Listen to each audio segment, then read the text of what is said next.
வணக்கம், வாழ்க வளமுடன். மௌனாலயா ஆரோக்கிய மையத்திலேருந்து ஹீலர் வரலட்சுமி. சாரோட பேர் சிவகுமார். வயசு 48 ஆகுது. சாருக்கு சிவியரான இடுப்பு வலி மற்றும் சுகருக்காக நம்மக்கிட்ட அக்குபஞ்சர் ட்ரீட்மெண்ட் வந்திருந்தாங்க. இப்போது ஒரு 6-7 சிட்டிங் எடுத்திருக்காங்க. இப்போ எப்படி இருக்குன்றதை சார் ஃபீட்பேக் கொடுக்க போகிறாங்க. தேங்க்யூ. அனைவருக்கும் வணக்கம், வாழ்க வளமுடன். என் மேன் சொன்ன மாதிரி எனக்கு சிவியர் பேக் பெயின் இருந்தது. சிவியர் பேக் பெயின் வந்து ஒரு நாள் 2 நாளில் மோர் தேன் 1 இயர் மேலே எனக்கு இருந்தது. வீட்டில் நான் தான் பாத்திரம் கழுவுனா ஆல்மோஸ்ட் 45 to 1 hour நான் பொறுமையாக நின்று கழுவேன். என்னால் நிற்கவே முடியாது. ஒரு டான்ஸ் ஆகிட்டே தான் இருப்பேன். ஒரு நிமிஷம் இப்படி போவேன், அப்படி வருவேன். கண்டினியூஸாக ஒரு ஸ்டாண்ட்ஸ்டில் வேலை பார்க்க முடியாது. சரி, எனக்கு ஒரு அறிமுகம் கிடச்சிது ஒரு ஃப்ரெண்டு மூலிமா. வந்து ஒரு ஃபஸ்ட் சிட்டிங்லேயே எனக்கு பெயின் ரிலீஃப் ரொம்ப நல்லா இருந்தது. அப்புறம் வந்து பாத்திரம் கழுவுறப்பெல்லாம் எனக்கு இப்போ கூட 1 hour நின்று கழுவினா கூட எனக்கு பேக் பெயின் சுத்தமாக இல்லை. அது பேக் பெயின் எனக்கு சம்டைம்ஸ் வரும். ஏன்னா எனக்கு தெரியும் லாங் 2 வீலரில் போனால் பேக் பெயின் வரும். அதுக்கப்புறம் வந்து இன்னொரு சிட்டிங் எடுத்தோன்னா அதுக்கப்புறம் டோட்டலாக செட்டில் ஆகிடும் எனக்கு. அப்புறம் வந்து எனக்கு சுகர் பார்டரில் இருக்குது. அதுக்கும் இப்போ டச் பண்ணி பார்த்ததில்ல. மேடம் ஒரு 5-6 டிப்ஸ் எல்லாம் கொடுத்தாங்க. அதை ஃபாலோ பண்ணுறதுனால வாயில் இருக்க உமிழ் நீர் சுரக்குது. உமிழ் நீர் சுரக்கிறதுனால டைஜஷன் நல்லா இருக்குது.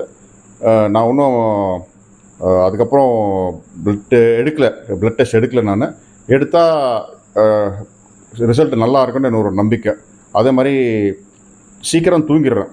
படுத்தேன்னா அடுத்த 5 minutesல எனக்கு டீப் ஸ்லீப் வந்துடும்.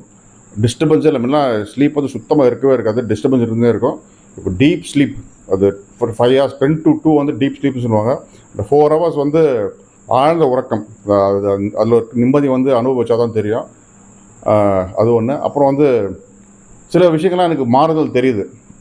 எனக்கு தெரியல, வந்தவங்களாம் சொன்னாங்கன்னா கொஞ்சம் ஒன்று பார்த்தா ஃபேஸ்லாம் கொஞ்சம் மாறி இருக்குது, ஆள் கொஞ்சம் ஃபேஸில் சந்தோஷமாக தெரியுது. எல்லாத்துக்கும் காரணம் வந்து நான் எடுக்கிற ட்ரீட்மெண்ட் தான். அது வந்து உள்ளுக்குள்ளே வேலை செய்யுது. உள்ளுக்குள்ளே வேலை செஞ்சால் தான் மற்ற உறுப்புகள் வேலை செஞ்சால் நம்மளுக்கு வெளியே தெரியும். உள்ளுக்குள்ளே உறுப்புகள் வேலை செய்யலைன்னா அது வந்து நம்மளுக்கு தசை மூலியமாகவோ தோல் மூலியமாகவோ அது ரிஃப்ளெக்ட் ஆகும். இப்போ எனக்கு சொல்கிறவங்களாம் மூஞ்சி கொஞ்சம் கிளியராக இருக்குது. ஆள் கொஞ்சம் பார்த்தா தெளிவாக இருக்கிற, கொஞ்சம் ஸ்லிம்மாக இருக்குன்னு சொல்கிறாங்க. ஸ்லிம்மாக இருக்க காரணம் அது பை டிஃபால்ட்டாக உடம்புல இருக்க கொழுப்பெல்லாம் குறையுதுன்னு நான் நினைக்கிறேன். இது ட்ரீட்மெண்ட் எடுக்கிறதுனால. இது எனக்கும் ஃபஸ்ட்டு வந்து பார்த்திங்கன்னா அக்குபஞ்சர்ன்றது ஒரு பயமாகவே இருந்தது எனக்கு. அது தப்பான ட்ரீட்மெண்ட் கொடுத்துட்டானா எதுவும் ஆகிட போகுது, தப்பான நரம்பில் கொடுத்தா எதுவும் ஆகிட போகுதுன்ட்டு. இப்போ தெரியுது எனக்கு கிளியராக இருக்குது.